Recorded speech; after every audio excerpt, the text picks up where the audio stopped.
magacaygu waa Suuban Maxamed Jaamac laba qodob baan dood ka qabaa kow horta marka laga hadlayo Soldier ahaan waxay u doodaysaa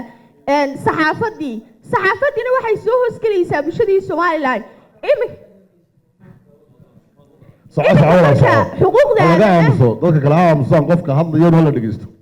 xuquuqda aadamaha af Ingiriisi ku noqonaysa human rights af carabina ku noqonaysa xuquuqul insaan waa marka la tixraacayo sharciga xuquuqda dadku waa xorriyadda qofka ee nafsad maalka diinta jinsiga fikradda taageerada isirka waddanka iyo guud ahaan jiritaanka qofka xorka saxaafadda Soomaaliland waxa weeyaan waa u doodida qof kasta oo ururka Soldier afwan waxa uu taagan yahay u doodida qof kasta oo saxafiya laba qodob baan ka hadlayaa kow qodobka xuquuqda markay soo galayso xubinimadu laga doonayo aan ku horeeyo qodobka koowaad oo ah kaasi waxa ku qoran bartiisa ugu horeysa inuu qofku noqdo qof haysta shahaado jaamacadeed hal mid baan weydiinayaa telefishinnadan u shaqeynay ka hawlgalaa anagana may weydiinaa ama sanamay su'aalin inay weydiiyaan shahaado jaamacadeed waxayna weydiiyeen shahaado saxaafadeed waxa muhiim ah ka Soldier ahaan inaad adigu qiimeyso markaan ku soo galayo inaan noqdo shakhsi adiga ku matali kara ku hadli kara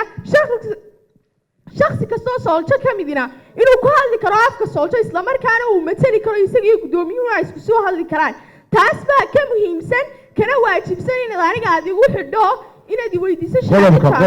qodobka walaal sheeg qodobka constitution-ka caawinayta waa page-ka 8 buu ku yaala qodobka labaad ka hadlaya waxa weeyaan waa qaaraanka waxa ku qoran in 20,000 oo shilin ay ku waajibtay xubin kasta oo ururka Soldier ka mid ah